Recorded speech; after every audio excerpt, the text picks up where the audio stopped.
Hey guys, Naz here.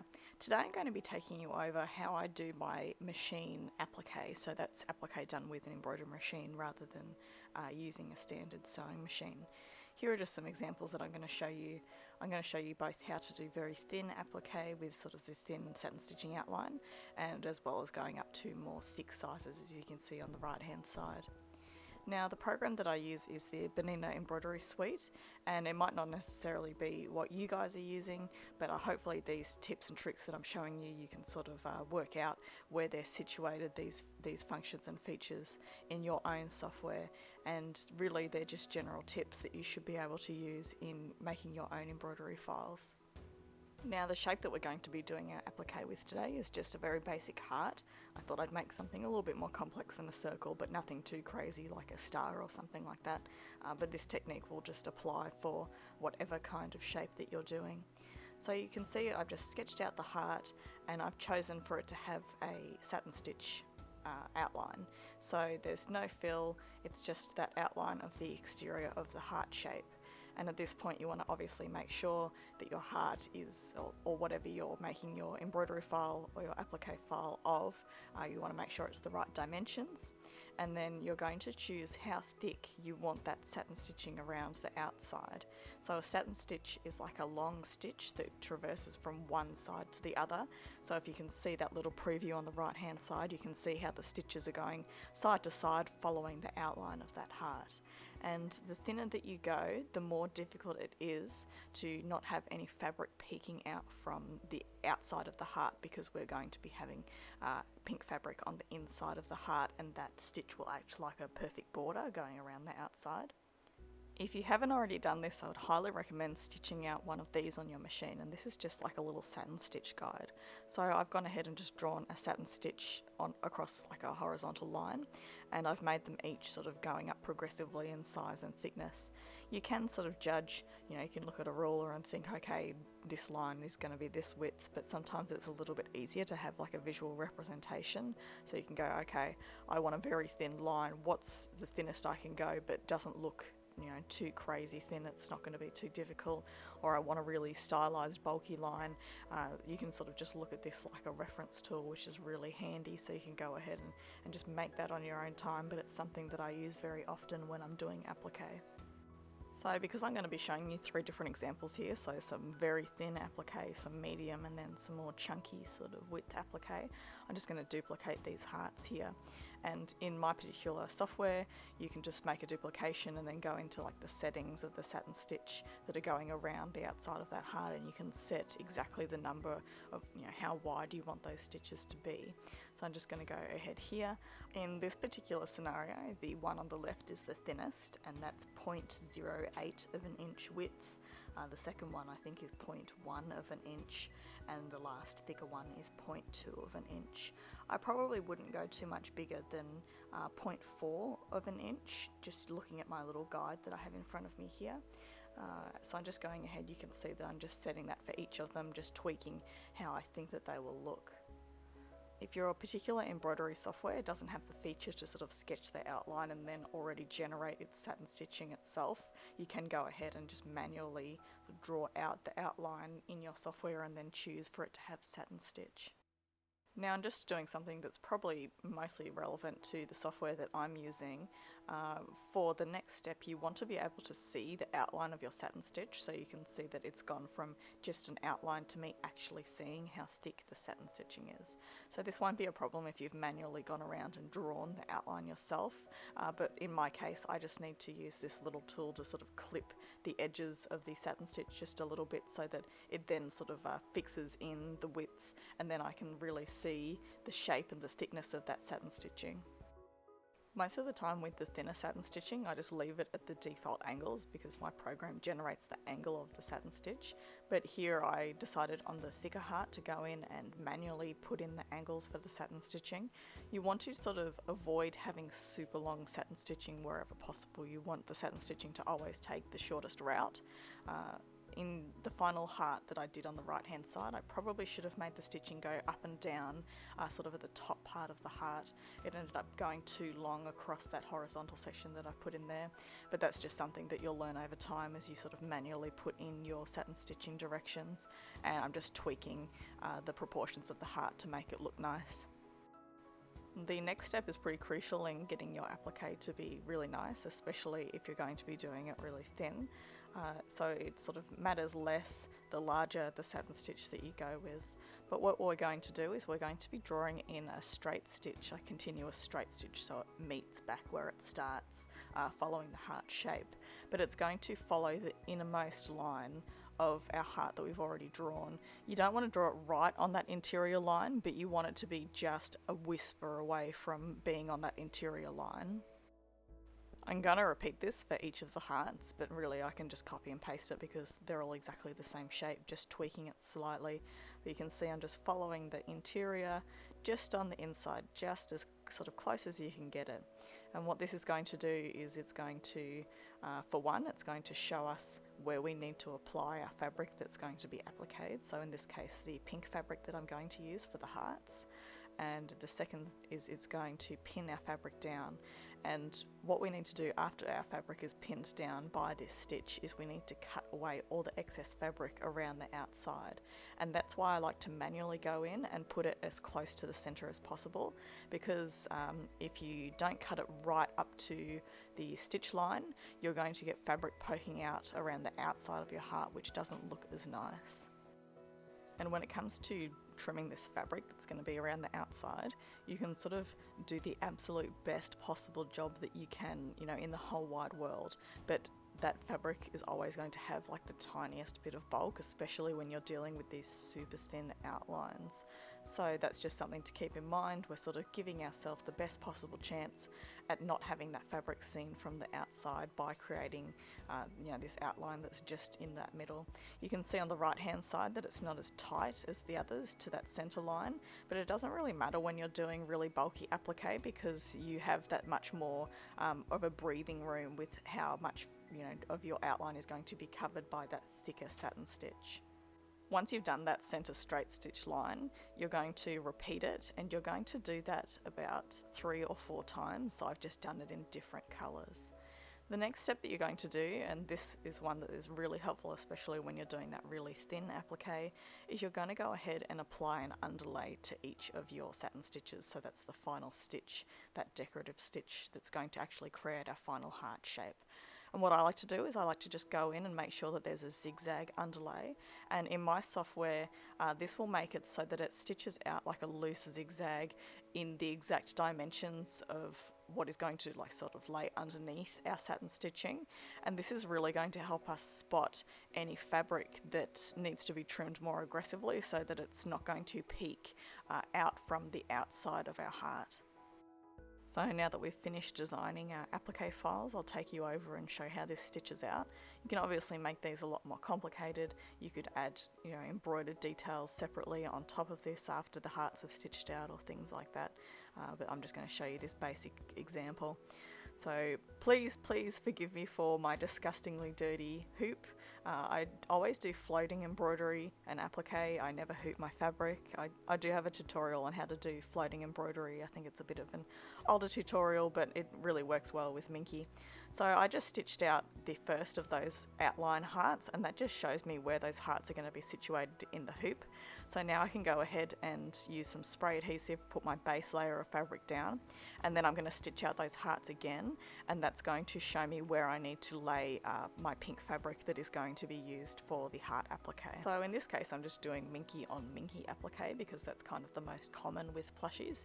You could use this same method with other types of fabric. I do cover more on how to use those other sort of more fraying, delicate fabrics in my how to do I think it's large scale eyes without an embroidery machine. I'll find out exactly what it's called and I'll include it in the sort of ended recommended videos, but that goes on how to prepare fabrics that fray for this kind of thing.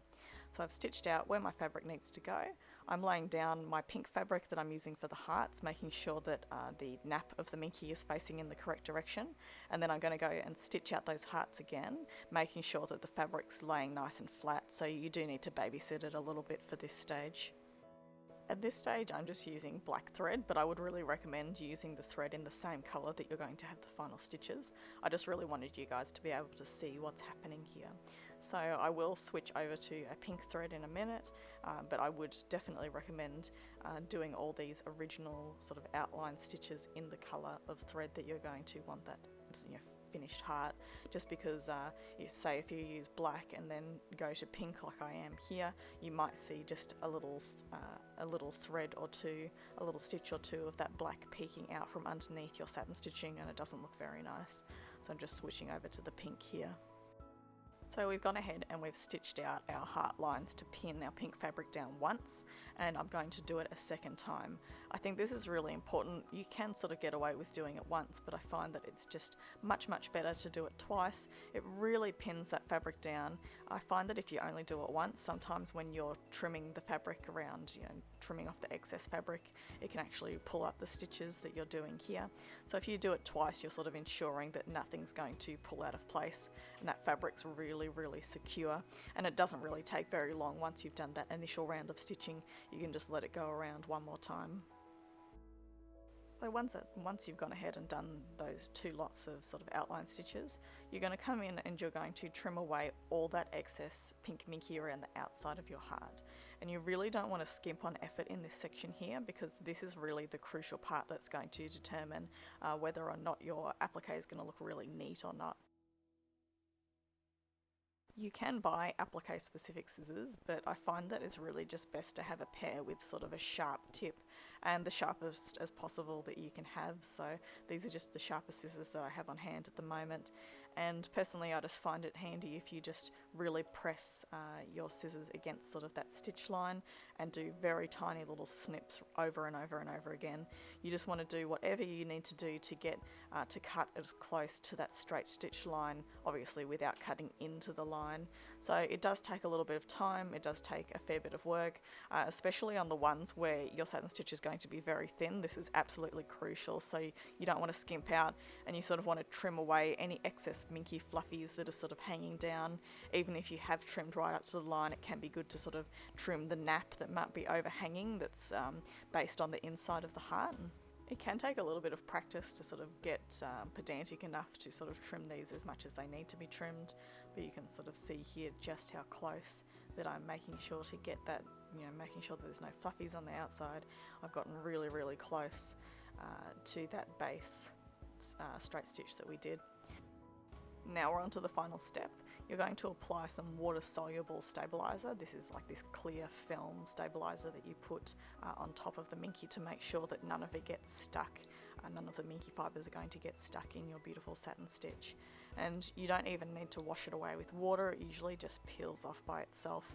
But it's really nice because you can see what's going on underneath, and you can make sure that there are no sort of bits of minky poking out from you know, the inside to the outside that you don't want to be there. It might be a little bit hard to see at this angle, but you might have seen before we started doing this final thick satin stitch here, or I guess I should say thin satin stitch. This is the thinnest out of the three that we're doing. But my machine went ahead and did that zigzag line before it put the satin stitch down. And that's really important, I'll show you in a second, because if there's any fabric poking outside that zigzag, this is the time when you can rip that stabilizer off the top and you can actually go back in and save your applique by trimming away that fabric that's peeking from outside that zigzag stitch. It doesn't really matter if you accidentally clip into that zigzag stitch, because our satin stitching is going to cover that, but it's really just like a fail-safe to make sure that you can check before it does that final satin stitch that there's not going to be any minky peeking out to the outside of our heart. It'll be a little bit easier to see when we go and do those larger hearts in a second. So So it was kind of good showing this to you guys, because I actually did see some minky peeking out from the inside of this middle heart. I hadn't trimmed it quite as perfectly as it needed to be, and sometimes it can be really hard. You think, you know, I've trimmed it so close to the line, but without actually going ahead and doing this zigzag stitch, you're not really going to be able to tell before you go ahead and do that satin stitching. So here I'm just taking my hoop off of the embroidery machine. I've peeled back that stabilizer, and I'm just re-trimming that tiny little section where I saw that the fabric was peeking out, and then you can just reapply a new little piece of stabilizer over the top of that heart. So now I put my hoop back in the machine, and I can go ahead and finish my satin stitching, knowing that none of that sort of cheeky minky fabric is going to be peeking out the outside of my heart. So that's just one fail safe that you can put in. I absolutely recommend this if you're doing sort of any sort of thinner satin stitching. If you're just doing something quite thick or even thicker than the heart that I'm going to do at the end, you don't really need to worry as much. It's kind of just nice to put in there. It's not too hard to add sort of in your digitizing process. It's just that little fail safe. But yeah, the larger sort of thicker satin stitching, you're not going to have to worry too much, because you do have a far wider sort of margin of error for trimming your minky fabric that's going to go in the center. So now I'll go ahead and I'll just add a little bit more stabilizer on that final heart, just to make sure that everything's covered. And you can see it's just going to go ahead and do that zigzag again, and then it'll go ahead and finish that satin stitching. And you can see here that there's definitely no minky peeking out sort of within the range of that zigzag stitch. And you can probably see here as we come back towards the end of the heart, sort of the point up the top, I definitely should have gone up and down rather than side to side, because those satin stitches definitely came out too long. So that's just something to keep in mind when you're creating sort of the stitch angles for your satin stitching. You also don't have to sort of stick to using the same colour as the fabric that you're using underneath for your thread. You can choose to use a more contrasting thread. This one I usually like when I'm doing applique that I want to be obvious that it's applique. I like using a thread that's just slightly darker than the colour that's being used underneath. So I'm using a pink that's just a little bit darker than the base colour. But you know, if you don't want to be able to see the stitches, you could go ahead and use a thread that matches exactly, and then make the applique very small, and that way it won't be so obvious. So we finished doing our applique. I'm just peeling away, very satisfying, peeling away the rest of that water-soluble stabilizer and trimming off any unwanted threads. One little extra step that I didn't show, you can go ahead and put on some heat-proof paper on the top and just do like a very quick iron on the top of this, and it will sort of set the minky down a little bit more flat. You can see that it's just a tiny bit puffy here. But here you have what our finished hearts look like. You can see that I accidentally snipped a little bit of the minky on the left-hand heart, but that's just, you know, something that I might redo again if these hearts were being used on a finished plush. But that's pretty much how I do my applique, and particularly relevant if you're doing very thin applique, which is the most difficult out of the applique that you can do. But I really hope you found this helpful. I had a bunch of people asking me about tips for machine applique, so I really hope this helped you out. If you don't have an embroidery machine, I do have some older tutorials that are on how to do applique without an embroidery machine, and as I mentioned, I also have that tutorial on how to do large eyes and sort of applique pieces without an embroidery machine, which I would highly recommend if you're doing a very large piece. Sometimes it can turn out quite nice if you just do it manually rather than doing it in an embroidery machine. Anyway, I hope you guys found that helpful, and if you have any questions, feel free to send me a private message on Patreon or any of my social media pages, and I'll try and help you out. But I'll see you in the next one. Bye!